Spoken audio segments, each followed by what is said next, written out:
Okay, so let's get started. I think some of the students will join us when they get here. So this week we're going to go over chapter 7, or unit 5. And last week we talked about cloud as being part of the infrastructure. This week we're going to look at defense in depth and a little bit more protection in your infrastructure that entails your networks, right? Your critical systems, and also cloud systems. So we'll look at the services and different areas in security. So to review, in the past, you probably have learned defense in depth in CIS-27 or 27A or 27B. So technically, that's just an area that we want to look at controls or overlapping areas that we want to implement control for the organization. So you need to take a look at these three areas, right? Technical controls, administrative controls, and physical control. That brings us to the first question. It asks you to describe and provide example of security control in defense in depth strategy. So one, we're going to look at the technical control in IT services and also for security professional. If you're looking at like security operation, we can configure a lot of these rules that would be aligned with the organization policy. So if you implement strong password rules, right, if you have that written down, you can configure group policy in Windows and server system to be able to have complex password, right, non-reusable password, or using history rules for your password. So a lot of these things can be configurable. We talked about that last time when we talked about clouds, how we can filter certain things, how we can control access.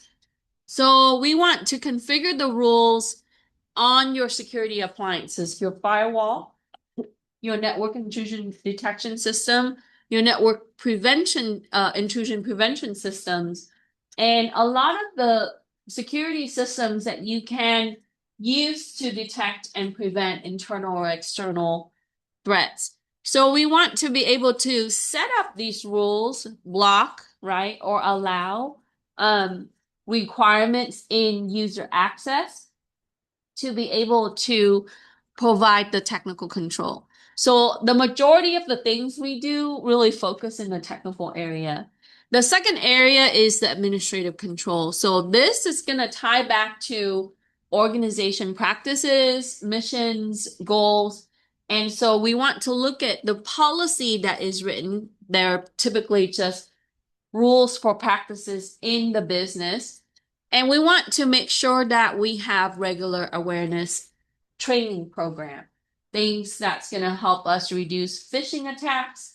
That's going to also help us protect the resources in the other area. So how to properly use your technology and be able to also protect your assets in the physical area. And the third elements that we want, the component in control, is going to be your physical. So that means that we have to look at the actual security systems that is being installed and used, how they are protected in your environment. Are the cables exposed, right? Are you using locks on doors in certain areas that have sensitive information? A lot of the organization, because when we look at the building, the people, right, the systems are assets. We want to make sure that we have barricades, and that could be fencing, right? A lot of it comes down to things that would allow us to safely operate, like lighting, protection in your property or your building and your assets. Surveillance systems is going to also deter a lot of like external and internal threats. That's going to help us detect issues, and also prevent physical harm for the organization. So sometimes you might want to have things like security officers that's going to be able to check and do actual physical surveillance. And then also we can have digital system surveillance. So if you're looking at some example, like having protection for a casino, which is what we see a lot, right? They have systems that are used for gambling, also tables and dealers and players. So what you have is you have a lot of like the surveillance camera that's really detecting potential fraudulent activities that's happening on the floor, but also protect their resources at the casino, right? But you can also apply this to regular businesses that is being operated from retail to other areas. So these are the major components that you see in security for defense in depth. We want to overlay them. So there's not one security solution that's only going to be only technical, right? We operate in the technical, but we want to also implement administrative and physical control. So as you look through the notes and when we talked about the example, we want to think about ways that we can implement control in each area. So data security is one of the most important area that we see. And application is a way that we interact with the data. You either have data that's going to be input or data that's going to be output. So a lot of these things are intertwined, and this is what we see in the layered security model. So you start with data. I really feel that you have to classify your data, meaning that you break down your data into different access level and thinking about who has access to each of the level. And then you would apply data protection plan to provide you with a higher level of security. So data encryption is only one area, right? But knowing that encryption is going to require resources, processing power, right? If you have a lot of data archiving, we have to think about how long are we retaining some of this data? What kind of resources are we putting into protecting this data? And because storage, right? If you're looking at data warehouses where we would house that on the cloud, and we need to be able to, you know, provide some access at some level in case the data needs to be retrieved. And then you also have data that is regularly being used. So data in motion and data that is currently used.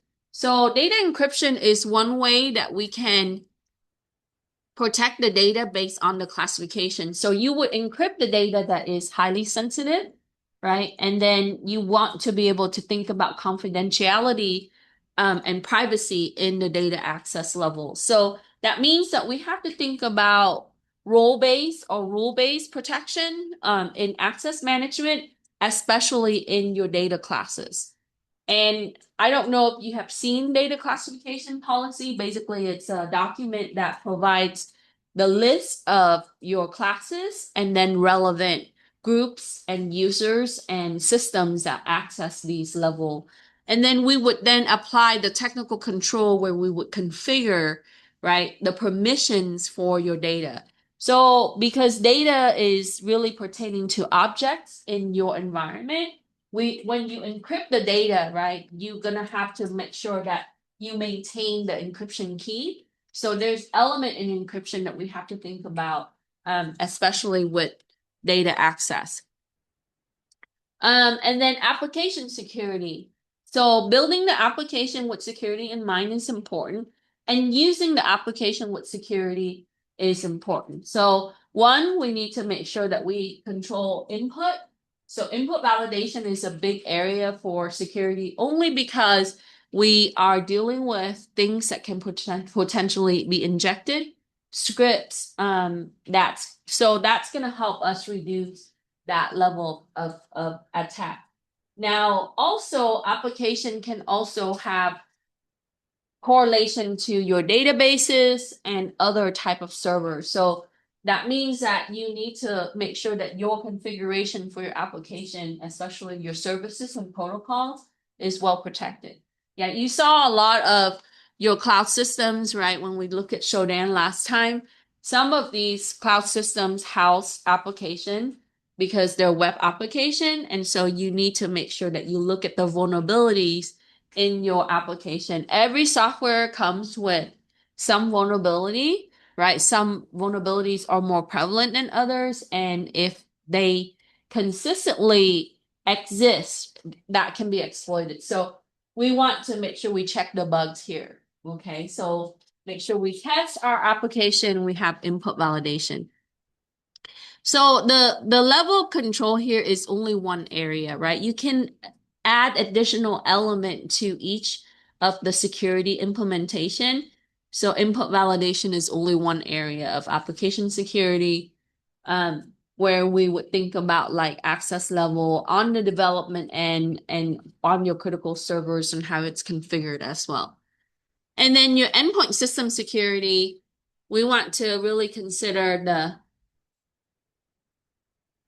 anti-theft and security software to make sure that you don't face malware or disruption or corruption of files. So that means that if you are using your systems, we can think about hosting applications and checking the application with your security software. So, there are multiple ways that we can approach this, right? Every time that it's attached to the network, we want to do a health check, making sure that each system has anti-malware security application that's installed in order for them to be connected to the network, right? With that, if you have provided the systems, you have to implement these applications and maintain them. Now, when you're looking at bring your own devices to work, you have a vast number. And so in a lot of the environment, what they do is they control OS versions. So if you bring in an iPhone and you're trying to attach it to the wireless network, right, your iPhone needs to be up to date. It needs to have proper measures in security in order for your system to be checked. And that can be set up easily on our end.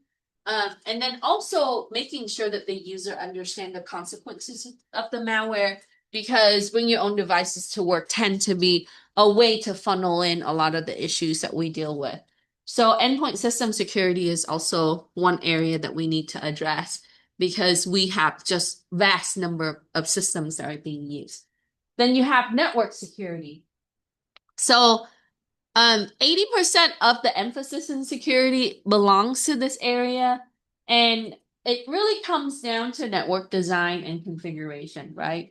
That means that your appliances needs to be configured with rules that is appropriate. Now, we have to really catch up in the sense where rules can needs to be changed and it needs to be changed quickly. So if you're blocking the resources and the services based on the trend you see in your network and also in the industry, you have to keep up with it.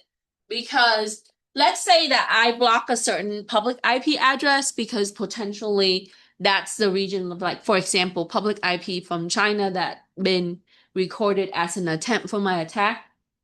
Once I set that block, right, the attacker is going to use another IP address to be able to attack my system.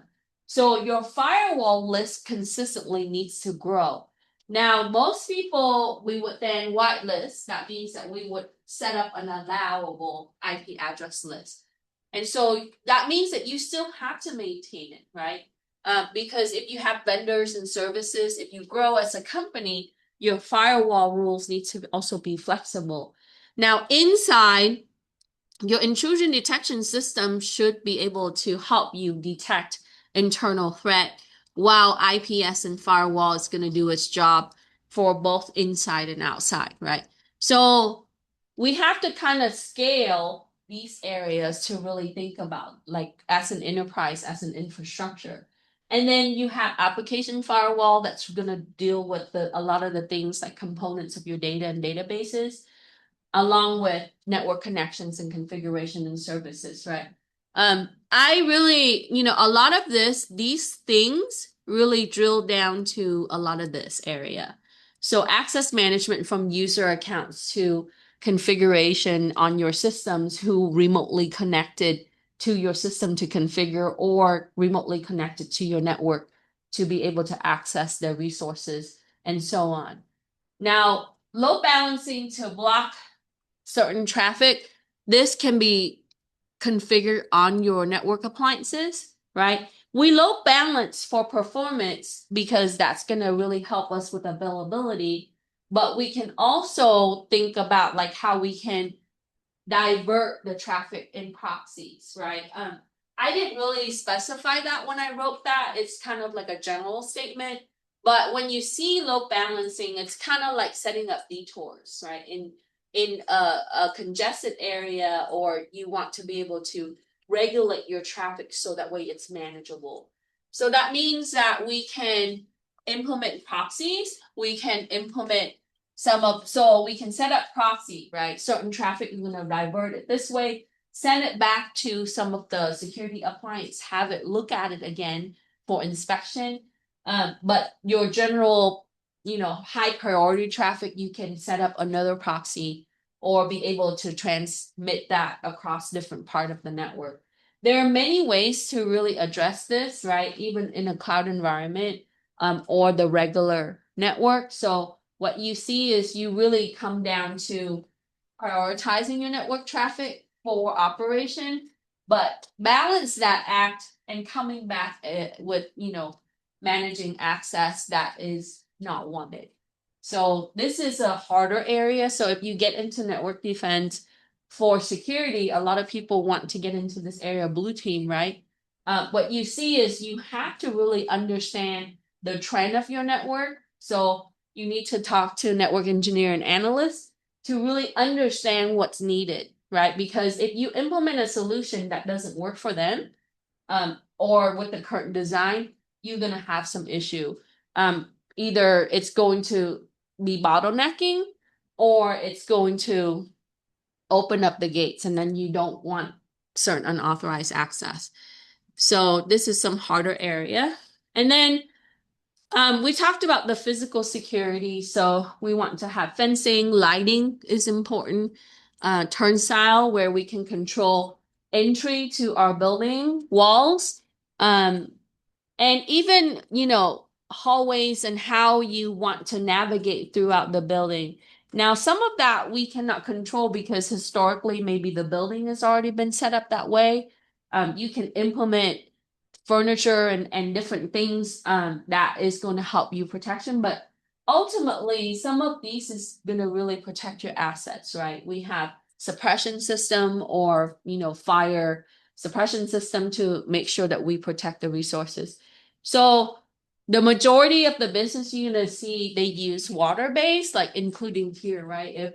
If the fire goes on, the sprinkler is going to sound, all the on system is probably going to be impacted. So that means that you have to back up your data frequently.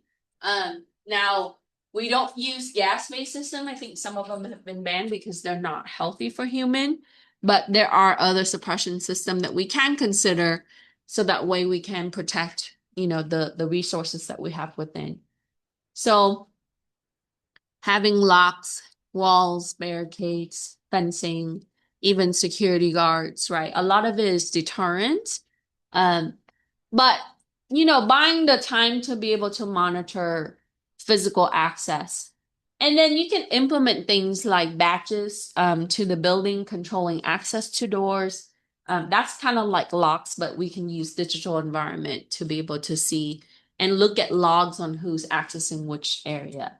And that way we can have a centralized control versus using the manual physical control. Any question? Okay. So as you look through, right? If you look at the model, it really concentrated on data. So when you build out a layered solution, you're gonna start with data, right? And then because application generates or access data, that's the next level. And then system uses application, so that's the third level. That's why you see it pan out. And then the systems are connected to the network, so that's the next layer. And then out of that, the network exists in the physical environment. So that's perimeter security. So how do I remember this, right? I always think about data, what access data, right? And then what access the application. And then so you just build that out. And so that way you would see a model of layered security. It talks about zero trust here. I didn't include this in the questions of your assignment, but it tells you that we need to remove the remove the trust that's used to place on the system and services. Um, in technical services, a lot of the time we establish trust. I'm going to tell you an example, right? So, for example, I have uh, an HQ servers and another server at branch one.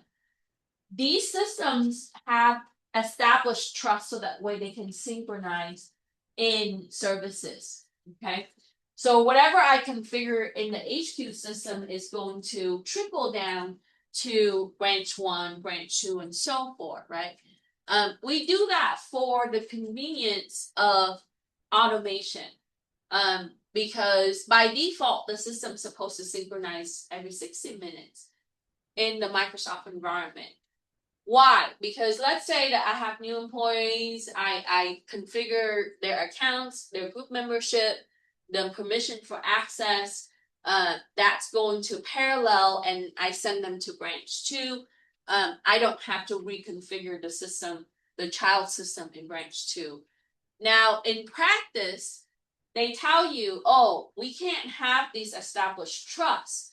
What you have to think about is for the zero trust environment, can we fully operate in that, right? A lot of the times the administrator, they would keep the trust because it's established. You don't want to disconnect that, but at the same time, you have to evaluate that trust consistently. Because if there's a system that's impersonating your system, then your security boundaries is broken. Okay. And the zero trust area really works with partnership and vendors. A lot of the times we synchronize databases, batch for financial systems and things like that. We have to really consider the services because coming in from external, right, what kind of trust is already been established. Somebody can utilize that trust to be able to access your complete configuration, your records, and so on. So that's what it's really talking about here, thinking about devices, application, accounts that's already layered with the trust. So for example, right, I have a security token. Every time I connect to the network, it automatically push that down because my system is trusted, right? With the server, it's already been communicated that is established. But you need to come back to the audit and you have to think about like how often do we evaluate that security token? Can that be reused or used by another entity or another system, right? So you can implement processes and requirements in how you manage that. And that is important because once we built the trust, a lot of the time the computer is going to do what we configure it for it to do. But we have to think about like how in the long term this can be a flaw in our environment. Okay. So in the third question, it asks you to describe the purpose of a jump box, right? And how this is used in an infrastructure environment. This is a system that is used to access and manage your devices based on your security zone. We'll take a look at the diagram that I clipped from the chapter. So in the DMZ area, and DMZ is an area where you would have public facing systems, right? Like your web servers, your maybe email systems that is for your customers, things that can be accessed via the internet. Now, DMZ systems are more vulnerable to external attack, right? So what you see is you want to funnel that in using a system to regulate this kind of traffic. And if you have systems that are connecting to your DMZ environment, we want to check the elements of that system based on the zone. Okay. There are ways that we can configure the security zone. We can set it up in such that we only allow the systems with specific security zones to be accessing that part of the network. So If I am using, like, let's say I'm remotely connecting for my work purposes, I'm a user in the network environment, I would then need to connect to these jump boxes. They're just forwarder. They would inspect my systems in the connection configuration, and we would use virtual private network. Now you can host it with a VPN server, right? And sometimes they would outsource this with a third party vendor. But in that, so that means that in my enterprise or my infrastructure, what I need is I need to include more than one jump boxes to regulate the traffic with the virtual private network for network access, especially for your endpoint access. Okay. Because if I'm remotely accessing, I'm coming in from the internet, right? I might connect to a portal. I authenticate, I type in my username and password, right? It's going to then send that to the jump box. The jump box is going to then forward that to the firewall for inspection. I can set it up where it would check, right, my system requirement.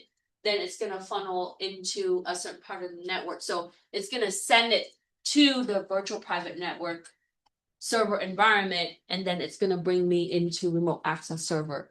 VPN and RIS always go together. Okay.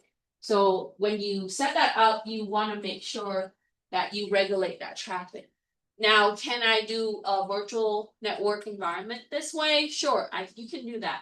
So on your switch, you can set up a VLAN, and on that particular VLAN, it's only going to handle your remote access system. Okay. So when the VPN and the remote access server sends the traffic into your local area network, so once it passes the router, it gets into the switch. That switch, that most high switch, is going to then send that down to the local, so you can set up IP addresses and you can control the VLAN that way.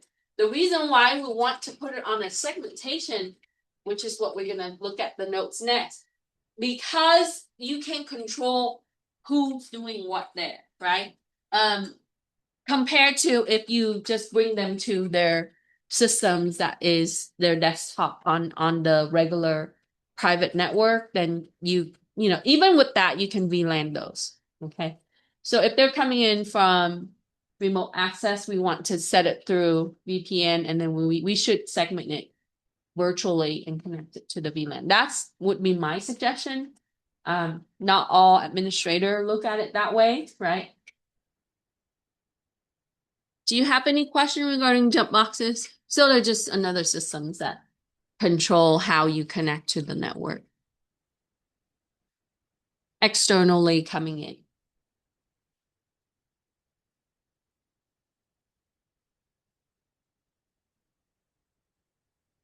Okay, so where can I find this information, right? Jump boxes, or they're also known as servers. You can find them on page 2, and suggested that when you go from one segment to another, you should establish trust, because there's different trust level requirement. So it would look something like this, right? So here you are accessing the internet coming in, and you would typically have a border firewall, because that's going to filter all the things that are coming in and out. You also, in this diagram, right, this design, not all infrastructure would be like this. They also have another firewall. So they have an in and out, right? So you are going to have a firewall pair here. The problem with this design is, depending, a lot of times you're going to have a little bit of bottleneck right here. Then you also have a web application firewall. This one is really going to manage, your web servers, your application servers, right? But your traffic is going to come in from the outside. So let's say I'm a remote worker. I connect to the internet from home, right? I access my portal, which is usually typically hosted as a web page that has account authentication. I have to log in, and it's going to check with the firewall. It's going to send that in. And through that, if my systems and my authentication credential matches, everything is good, then it's going to funnel in through the VPN. Now the VPN is gonna connect that to the jump box, and then the jump box is gonna then bring you to different network. Now in this design, it doesn't really show remote access server, but remote access server works with the VPN connection. So this is what you see. Now, once I get through, right, and I get to the jump box, it's gonna forward me to specific critical system like storage server, if I need to access network drives. If I'm using virtual environment, I can spin up instances to be able to access my virtual desktop, which is typically the case if they're using thin client or other things. So that's what you see. Okay. All right. Any questions regarding JumpBox, how it's used?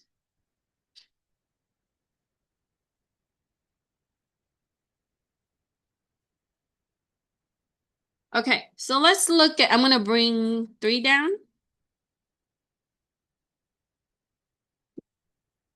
Or maybe 3 up and 4 up. Sorry, 4 kind of dropped low. Okay, so let's talk about SDN, software defined networks, right? So Microsoft has a whole division on network automation, where a lot of the enterprises, they do that. Software defined networks is how we would use configuration, use software to manage our systems. And we can utilize some of the services, but keep in mind that some of the protocols that you use in SDN, like SNMP, they do have flaws, they have vulnerabilities. But typically you would implement scripting or APIs to be able to monitor, detect, and prevent. We use this from an IT perspective for configuration, update, upgrades, etc. But from a security perspective, you can implement security tools to be able to monitor your network systems, right? Having protocol analyzer to be able to analyze your packets, and then also implement rules through scripting to be able to block or allow certain activities. SDN is definitely a way to streamline a lot of the processes, especially when you have thousands of systems that are connecting in your environment. Even when you're looking at cloud systems, you can also implement SDN. It's definitely a component to look for. So often you would see that they would use scripting, from Python scripting to shell scripting or PowerShell scripting to be able to centralize your control. Now, in that sense, right, a lot of the things that you see in SDN environment is terminal based. That means that you would have to use commands, and then you would write your scripts, and then you would just bring in the files and have it automated. So because your terminal you can integrate like text editor and packages with your scripting programming languages, you can definitely do that, right? Now, we talked about APIs before, so when you're using APIs, just make sure that you manage the keys for APIs accordingly and how you access that, okay? Typically, if you have like a server SNMP, you can use it to monitor your network, right? Simple network management protocol. We can use that to do inventory of our systems, and then having a lot of the configuration built into your scripts. So when you see this on a job requirement, right, you can take a look at the technology that goes into it. I have integrate this with CIS-40A, which is Python for network, and you can do a lot with this. The same thing with CIS-40C.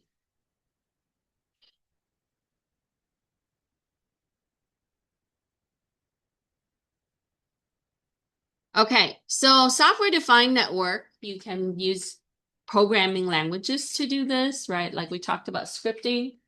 Now, you need to know that nothing is going to be 100% secure, right? If you're using certain services, If you have a lot of different vendors from Cisco to Windows to, different products, as you know that you will have some risk in that, right? Just making sure that you have encryption that is implemented, especially when you are remotely connecting and also implementing API keys. So, any question?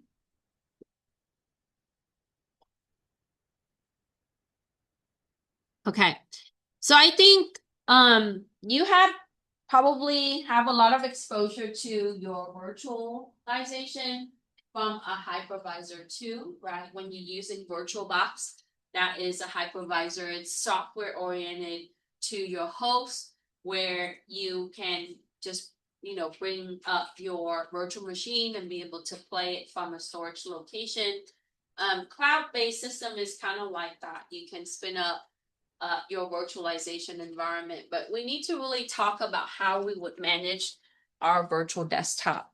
Now, you would see the primary provider like VMware or Microsoft. Microsoft has Hyper-V, and Hyper-V is basically the software that we would use to manage the VDI. You can have a certification in it. So when you use virtual desktop infrastructure, typically they would have a server system that would manage all the elements for that VDI. From how you would look at like VirtualBox file with the disk file, memory storage, and so on. Because a lot of these systems, if they're using like thin client, they might use a virtual desktop infrastructure where you would pull, right, your desktop element with the application configured already to be able to access. That can also be a server, right? It can also be security appliances. It doesn't necessarily have to be a Windows PC or a Linux PC. We talked about containers, right? Like using Docker. So that can be used for like control environment or a testing environment. So this is a way that we can set up virtualization so that way we don't have to use a lot of the physical hardware resources.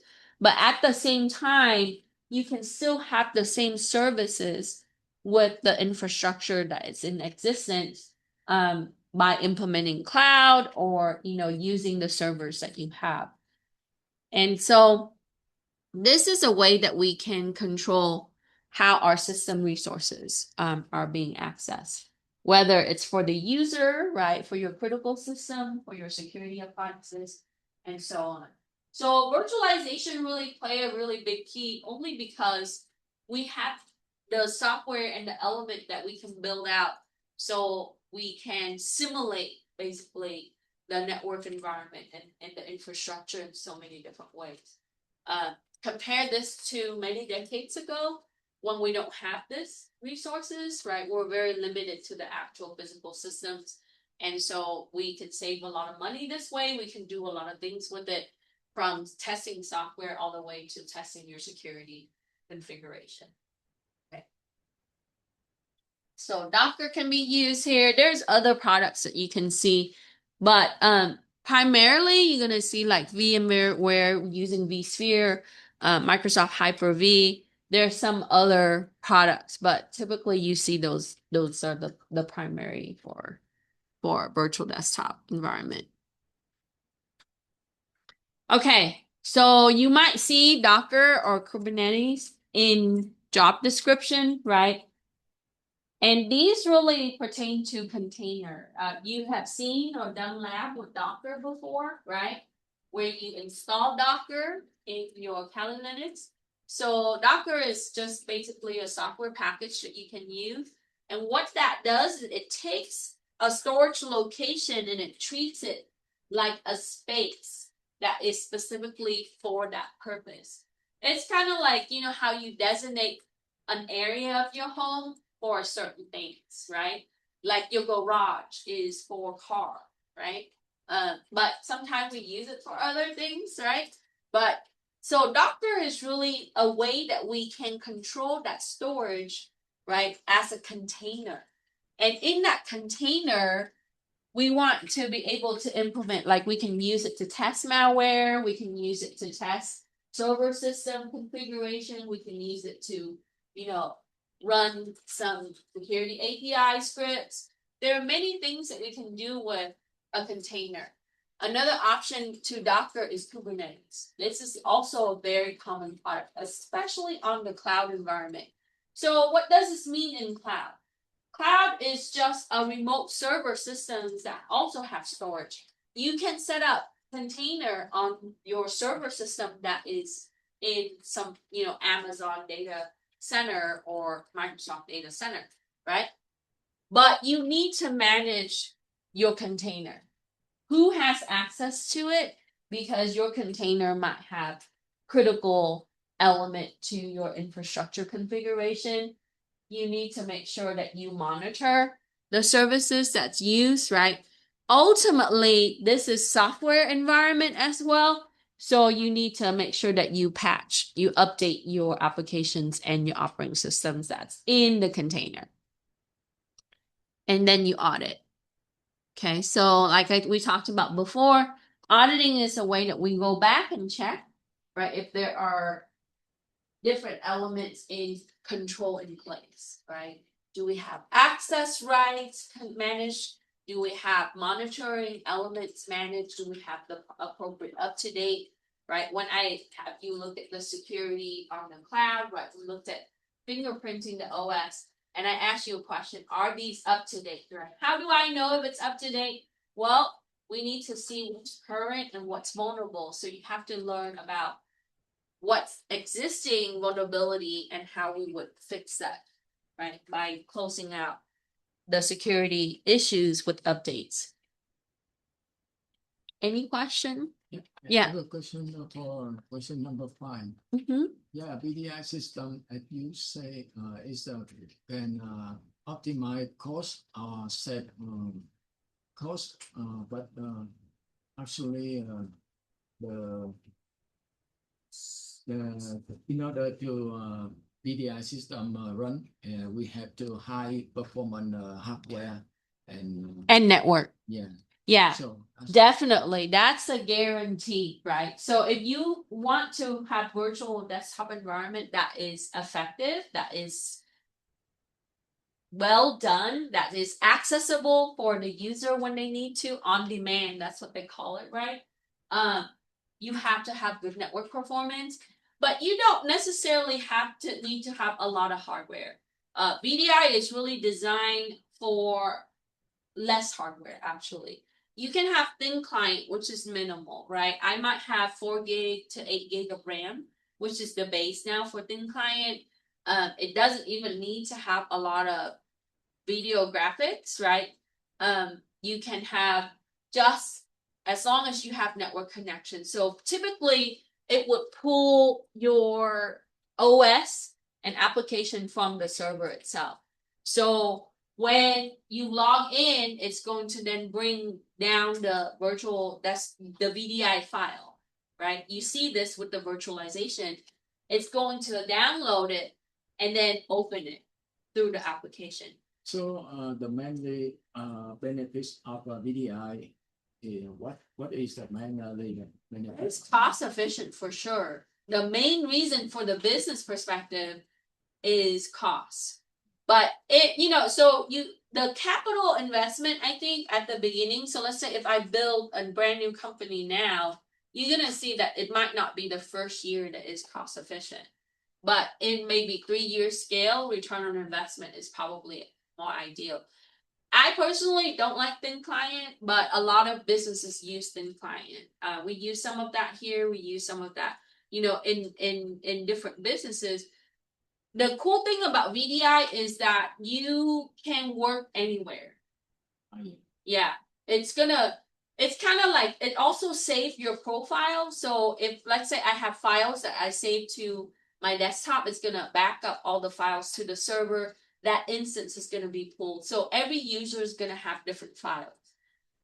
You know how when you look at the virtual system, it has the logs and it has the state. Your VDI is that, right? It's a state machine, so it updates that. So whenever before I shut down, right? When I log off, it's gonna update the VDI file from my local. It's gonna sync it every single time. Yeah. So in a perfect environment, it should be ideal whether I work here or I'm logging in virtually from home, right?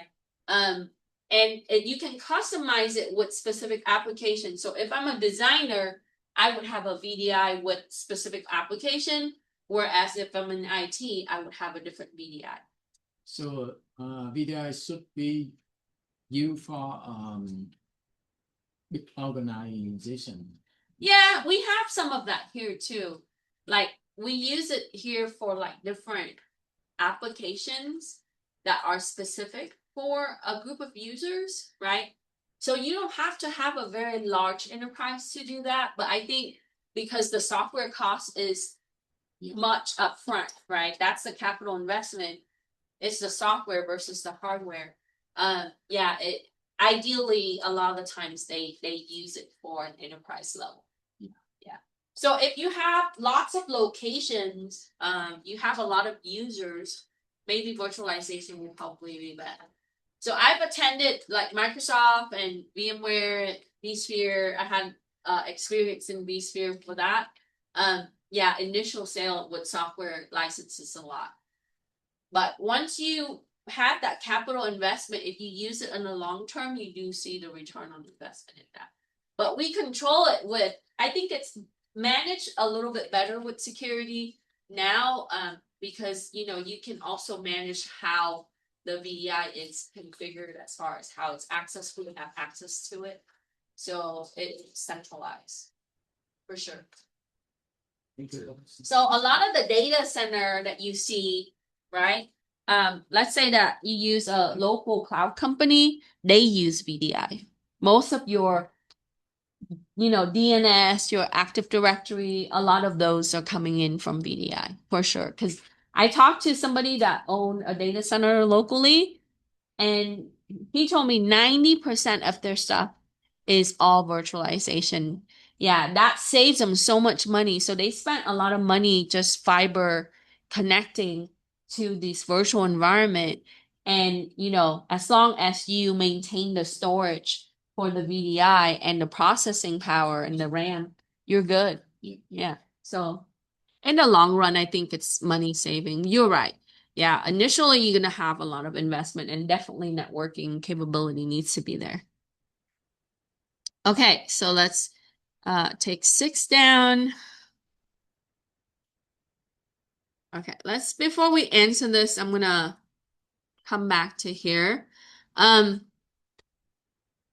So virtualization, we talked about that. Make sure that you monitor, right? And you control your virtual environment. So if you want to, have some skill sets in this, I encourage you to, check out some product like Hyper-V for Microsoft, VMware product. It's always good to get their certifications or have knowledge of that. So because it's regularly used as well.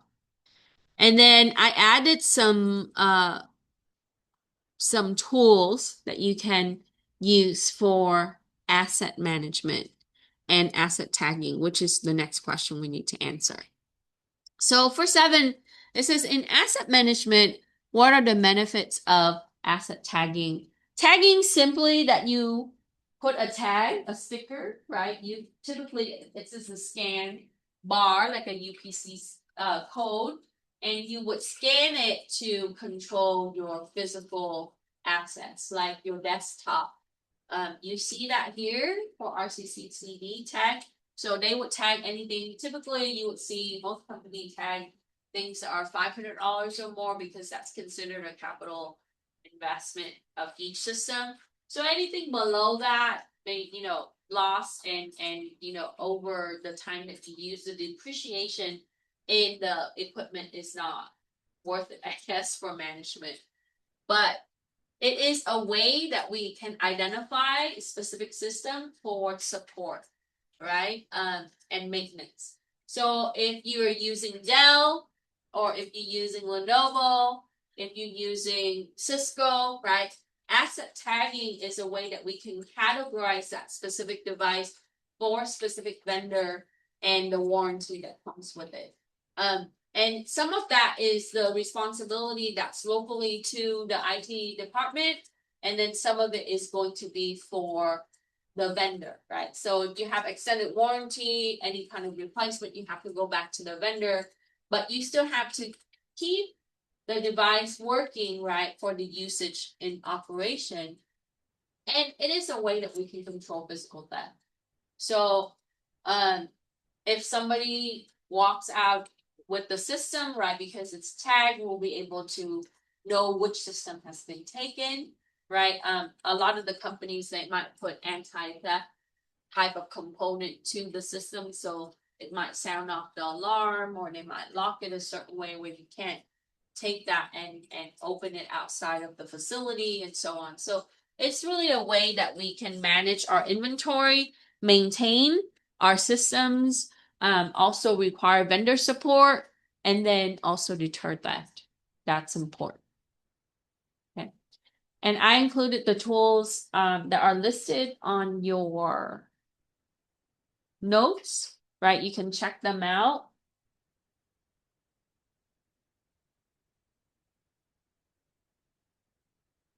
And then question 8 asks you, what is the role of bash and host in events logging? And so it is used for remote log server.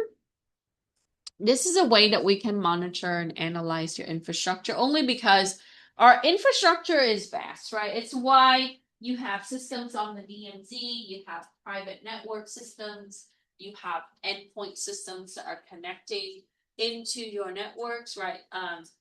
Not necessarily bring your own devices, but devices that you provide to your employee. So it allows us to really control looking at the type of events that are happening in all different types of system in our environment. And so it's just a way that we can manage our logs. And it stores that.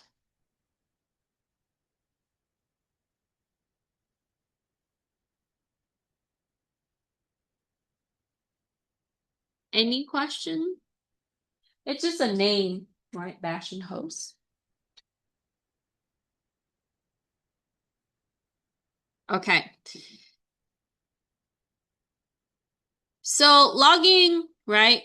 We want to make sure we secure our log files. We monitor and store that centrally so we can manage it. Logs can generate a lot of storage. So you want to make sure that you archive your logs, and then in the case that if you have incidents, you can go back. So historically, sometimes you might have things to go back to in years back, right? It also allows us to use logs to really understand the trend in our system usage in the infrastructure. So you can do analysis in that, especially for security. And then bash and host information is located on page 4. I just read today that Intune has a huge vulnerability. And I don't know if you heard of like Striker, right? It's all over my feed this morning about like how they capitalize on Intune from Microsoft. So Intune is a software package that you can use for maintenance in the system. Um, a lot of companies use it because they use Microsoft products, but there's been I guess attacks in devices that are being attacked or used with the vulnerability that exists. So this is something that is kind of new, right? And then they were talking about like certain groups that are managing some of these devices remotely because of the vulnerability. So, but you need to make sure that you validate your system settings, right? Tools are always going to be convenient, but at the same time, you have to understand their weaknesses to be able to improve their security. Okay, so it talks about encryption here, and encryption is used across your network from data to systems to network appliances. And so make sure that you protect your keys and you store your keys accordingly. When you transfer in unencrypted data, just make sure that your data in motion is, if it contains private information, make sure it's protected. And in the next section, we're gonna go through and help us answer the next question. So your digital certificate is incorporated in all systems, from your mobile devices into your cloud devices into your endpoints. This is a way that the system can see, right, who has access and who should be trusted. And certificate is crucial in the security component. You need to have a certificate in order to have, certain resources, right? Um, and so certificate is also incorporated in encryption environment as well. So that means that we need to make sure that your keys, right, and how we control the lifetime of the certificate is important. Okay. So, how should we manage encryption and digital certificate in the infrastructure? One, we need to make sure that we manage encryption keys, right? Um, Depending on the algorithm, you're gonna have keys that are designed for specific algorithm. Encryption is only gonna be secure if you protect your key, right? It's like if you lock your door, but if you leave your keys out, well, someone can open your door and access your house. So now, what once you decrypt the data, you have to look at permission management in access of that particular data, or if that data has been transported. So your data classification here is important, and your data permission is important. So where that goes to, how that's being in transit, or how that's transmitted across the system. CA stands for Certificate Authority. And certificate authority it's a role that the system take on to manage your certificate. So if you have a server, right, you can configure a server to be certificate authority, your CA. And this server is going to issue certificates to other systems. And through that, certificate is just a file, right? It's a file that can be referenced by other systems for access, right, to other resources. And so if you have this centralized, that can reduce some of the problem in that, someone else can access other system to be able to access your certificate. So now there are some vendor that require root certificate, and you already know that, right? When you go to certain websites require certificate for trust. And so some websites have lifetime certificate, some web app have lifetime certificate. But there are specific, let's say if you use a vendor that requires certificate for maybe 45 days, that needs to be managed, right? You can you can issue a certificate and you can take away the certificate. You can have an expiration date control. So all of that can be managed through the actual certificate authority. So in Microsoft environment, you can set up your CA, right? And through that, you can create your certificate. Can I make a certificate in my system for a specific website? You can generate that particular certificate on the client system, but if you centralize it, it needs to be on a server. So you can control, right, on the keys on how to access the certificate. So the life cycle of the certificate is important, and then expired certificate. Now, you might hear of attacks that they require, right, certain certificate, and what they do is they got certificate and they modify the certificate, right? And that allows their system to have certain services or access to certain resources.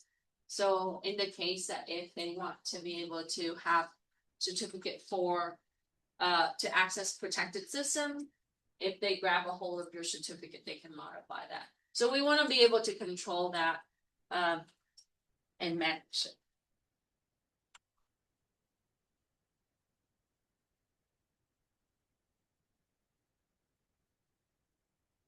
Okay, so we want to be proactive in security. We want to always think about how we can improve our security posture. So a lot of the times controlling damage is a reactive. Okay.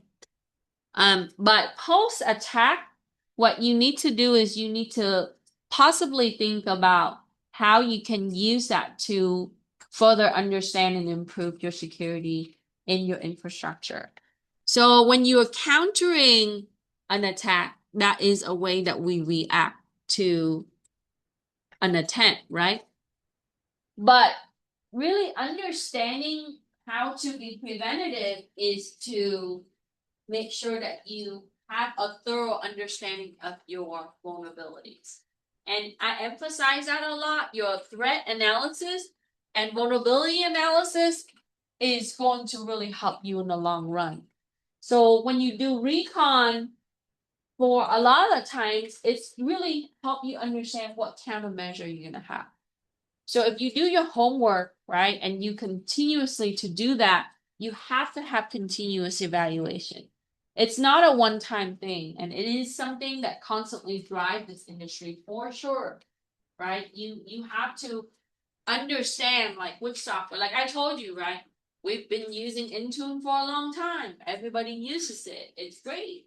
But then, the announcement came out that, oh, somebody capitalized on that vulnerability. And now people are like considering, okay, maybe if I'm using this regularly, I have to find ways to protect our systems by patching it. And even if they have the fixes for that, you have to look at how you can control it better, right? So you have to make adjustment to your control because your threat landscape changed. Okay. Your software, your new software comes out or your existing software, right? We patch one thing and then, there's other vulnerability that comes up. So your changes needs to be adjusted, right? So there's always a correlation between evaluation and control. And this is why there's a huge demand for the skill sets in this area. Okay. And some of it is really to your mission, but at the same time is relevant to the services and the systems that you're using for sure. Right? I might be using virtualization now, right? Or maybe I incorporate cloud, and with that, right, there's risk behind cloud. So we have to kind of grow with the needs of the organization. Any questions?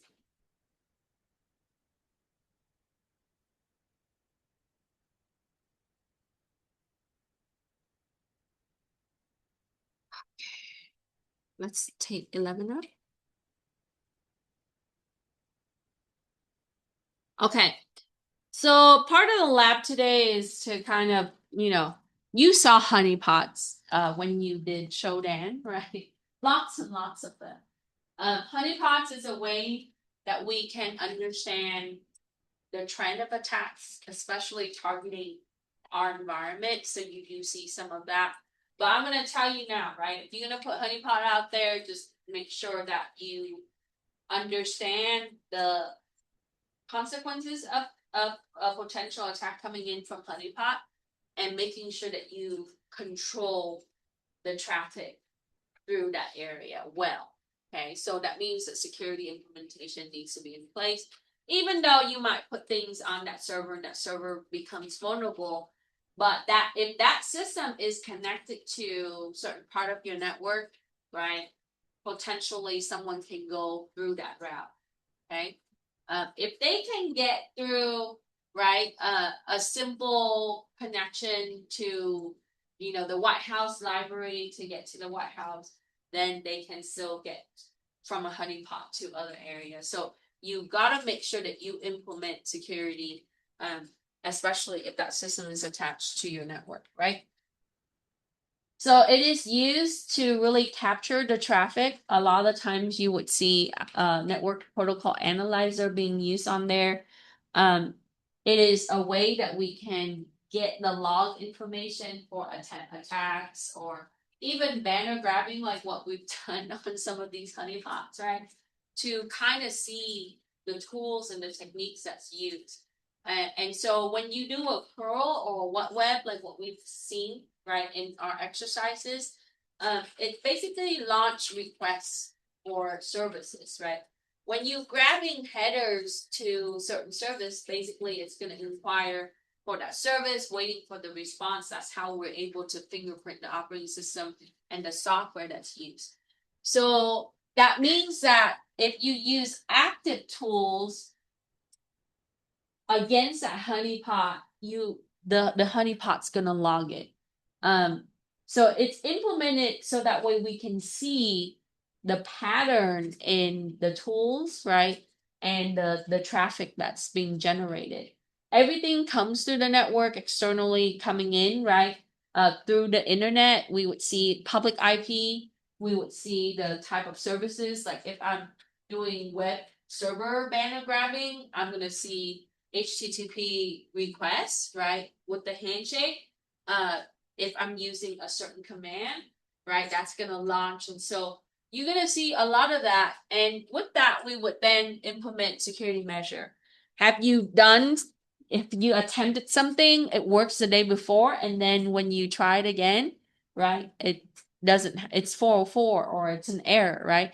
Because what happened is they come back with a countermeasure and they're saying, okay, we're gonna block your proxy, we're gonna block your request, right? And so simply we would then implement appropriate configuration on how we would transit all of that traffic through different rules of our firewall. So if they attempt it again, right, it's gonna block it.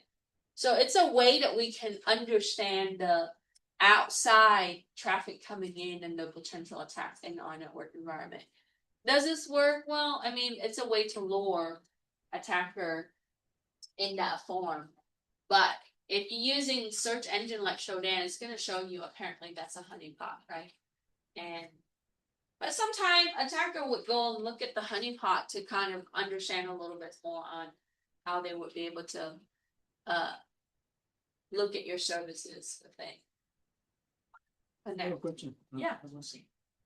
Um, how can we build a honeypot?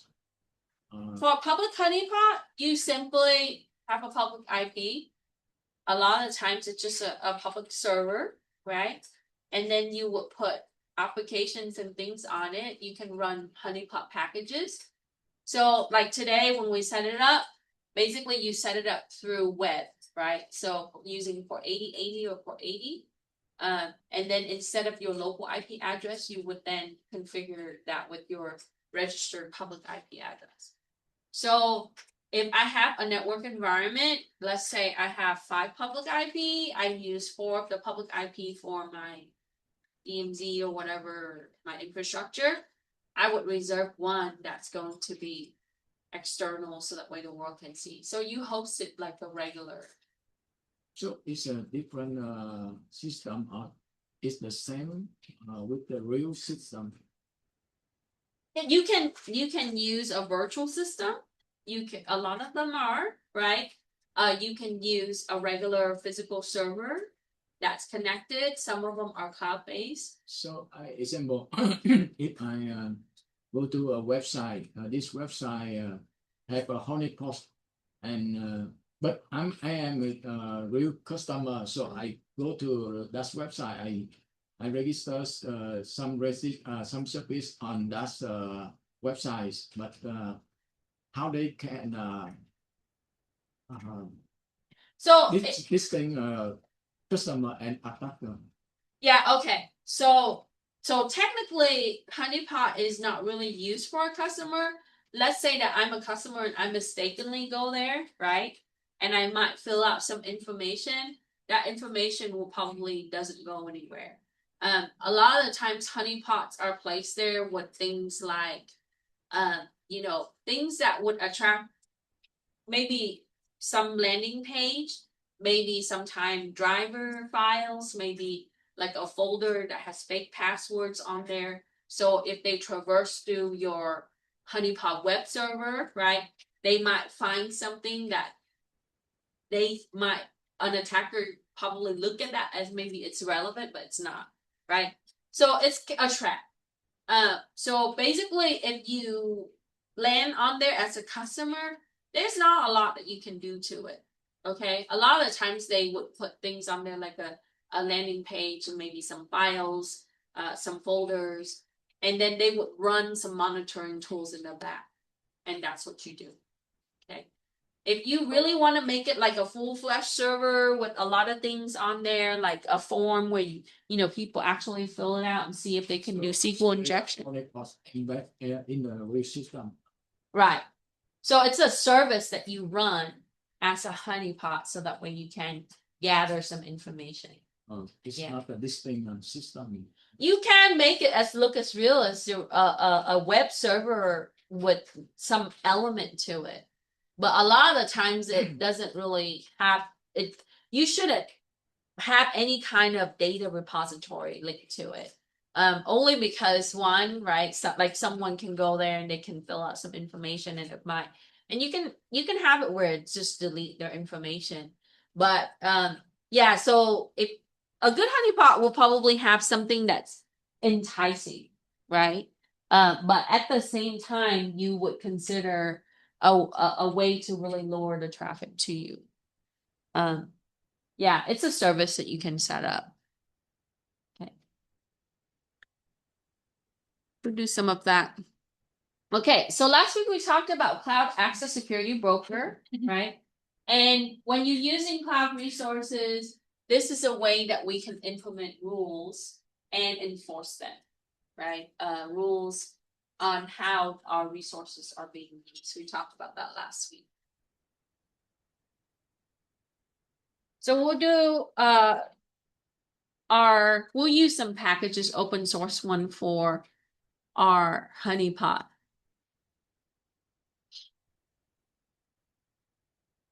Okay, so in security, when we're looking at control, there's preventative, detective, and correction. Typically, when you are facing attack, you are detecting attack and you are correcting the attack, right? You stopping the attack. So those are the two elements that you see with the control. We want to be ahead of the game. We talked about how we want to do risk analysis so that way we can have improvement in our security in the long run. So that's preventative. So if you want to be preventative, two things, right? These are only two examples, but there are other examples that you can find. Let me scroll up a little bit. So two example for preventative, you can have firewall implementation, firewall prevent or block, right? Unwanted traffic, unauthorized access. So firewall is considered a preventative countermeasure. You can do user training and awareness program. This is going to help you prevent, right, phishing attacks, malware downloads, disclosure of passwords, those things that will be preventative, right? There are other things like if you're using anti-malware application, but remember that it's only going to be about 60% effective if you're using security application like that, right? So preventative control is a way that we can stop, right? Prevent certain things from coming in or jeopardizing our operation. Detective control, these are notification system, things that would go off. So if you have intrusion detection system, that will tell you if someone is intruding your servers, right? Your infrastructure, that will be detective control. If you have physical alarm system, right? If someone is breaking into your facility through the back door, that will also go off. Or if the fire breaks out, right, the alarm system will sound off. You would have suppression mechanism in place. So that's more of a detective control. If you're looking at surveillance system, that is also and it's kind of like a gray area, but it is a detective system. It would survey potential physical harm to your assets, but it also acts as a deterrent. So in a way, it does have some preventative measure in that. And then your correction control, if you have anti-malware application that is containing your malware, then that is a corrective control, right? If you are patching or updating your applications or your OS, that is a corrective control, right? So there are certain things that we do that is part of correction and certain things that we do. So if you are responding to incidents, you typically would work in these two, right? You're detecting the incident and you're correcting the problem, okay? But we want to also have preventative control. So after you correcting the issue, then you want to make sure that that never happens again. Then you implement additional configuration and processes for preventative. Okay. So this industry mostly operated in this area, right? And then you want to be here in prevention. So for a host just means a server, a computer, right? It could be a database server, it could be some form of system. So one, we would start with access management. Make sure that you have strong authentication, whether you are using multi-factor for an endpoint devices or, some way that we need to make sure that we control access to that system. You want to have a host base or an application firewall. So this means that it would also be an application that's installed on that system to look at the services, right? And the protocols that's used. And then you have host-based intrusion prevention systems.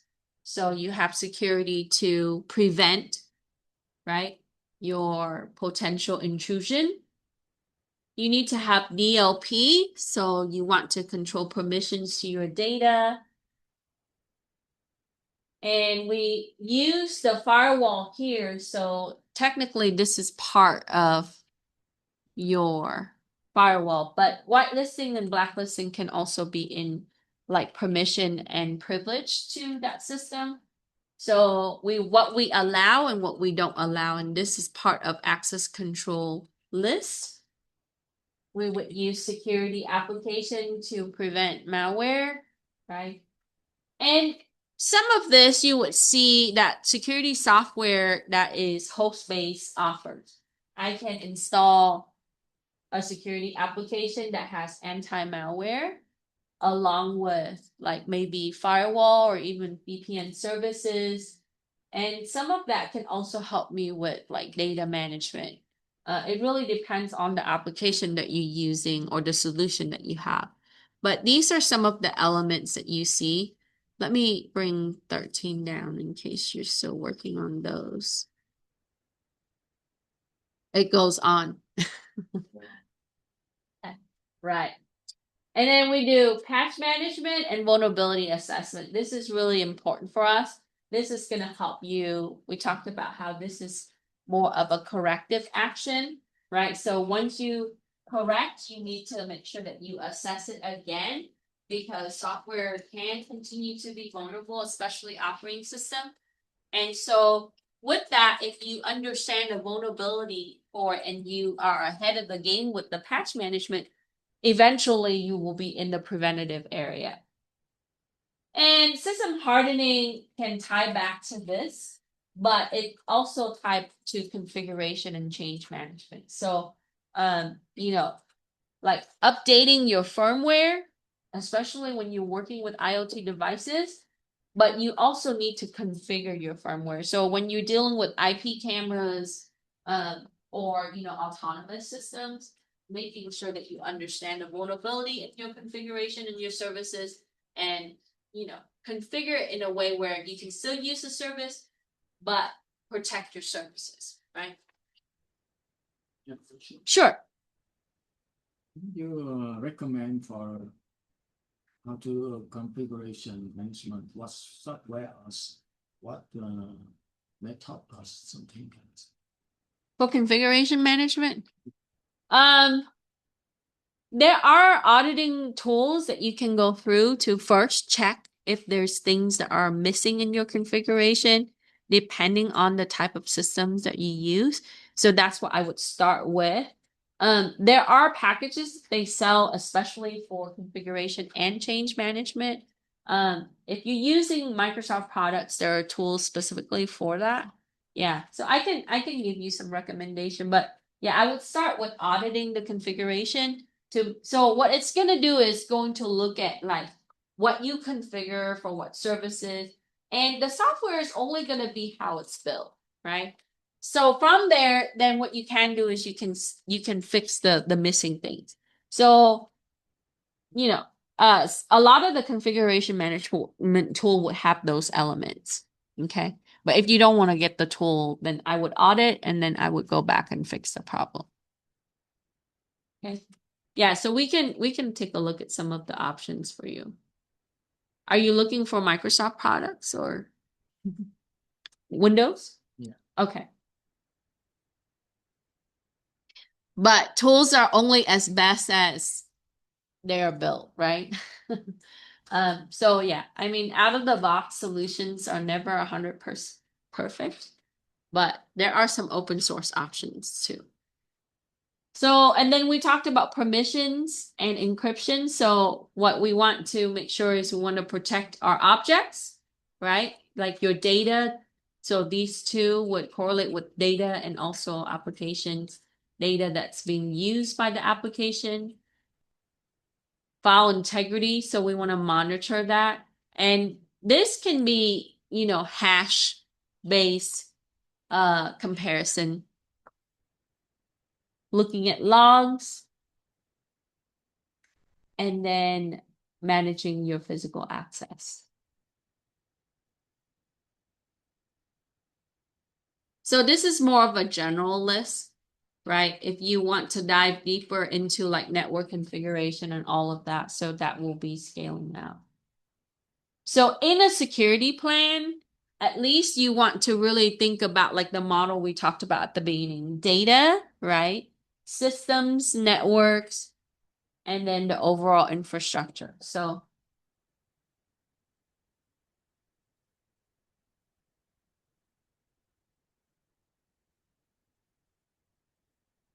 Okay, we're almost done.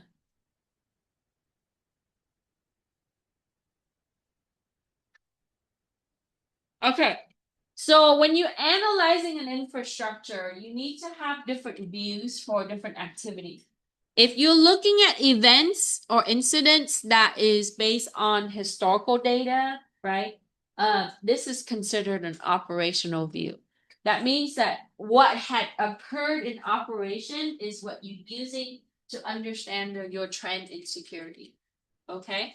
So that's called operational view. Now, if you're using a network design to evaluate potential weaknesses or attack surface, that's logical view. Okay, just think about network design, logical network design. So that's a logical view. If you are looking at settings, configurations, or services, that's considered a technical view. And always come back to technical for configuration and settings and services. So if I'm, going through and check to see what had changed in my configurations, right? The trend in misconfigurations, that's considered a technical view.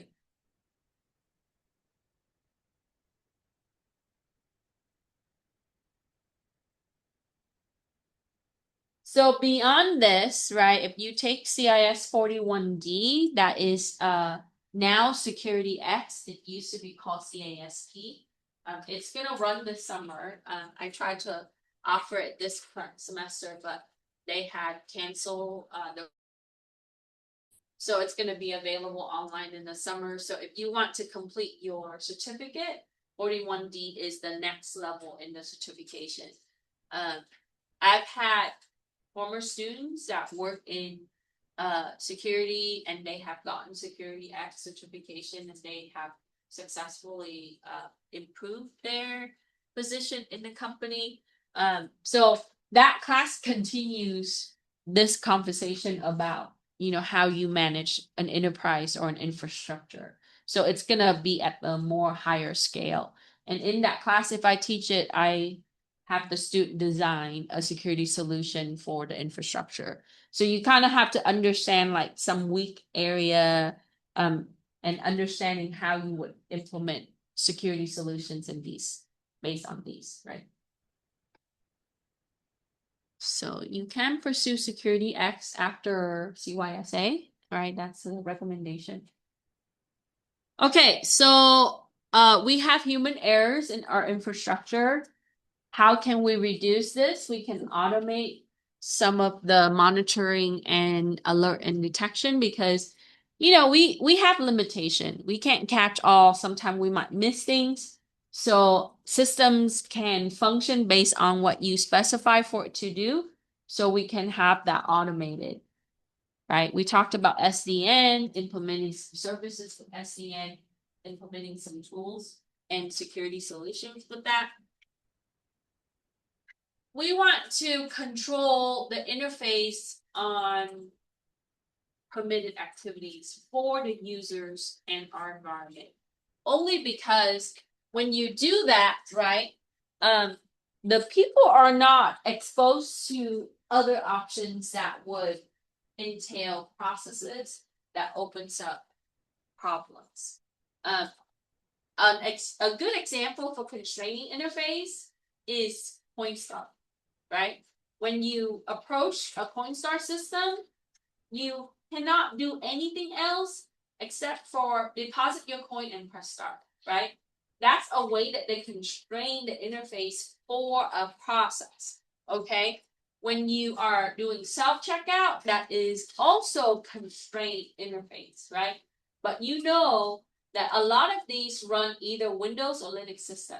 When you go to most fast food restaurants, right? Like whenever I go to Denny's or do a drive-through, I always look at like their menu options, and I'm like, oh, that's a Linux systems, right? Because I used to install a lot of these, and so what you see is that you have specific options that you can select as a user, as a customer, also as a cashier, right? And then you have an override option with the manager. So if you constrain the interface to only specific activity, you can manage the processes within that, right? Outside of that, if you give the user a lot of shortcuts and often, they are gonna click, they're gonna look, right? And someone else can impersonate them to look and click and access. You need to have procedural check as far as SOD, separation of duties, especially with the human, right? The people, the employees that have access to physical assets and logical assets. Okay. And then training requirement is important. By compliance, you have to have annual training anyway. Speaking of that, I need to finish my cybersecurity training for here. I still have like half of it to go. All right. Describe the activity, how you're going to maintain this. We want to have periodic reviews. So you need to go back and see, right? Typically, we would have a checklist to see what we have done to fulfill the plan. We want to make sure we have continual improvement processes, the CIP.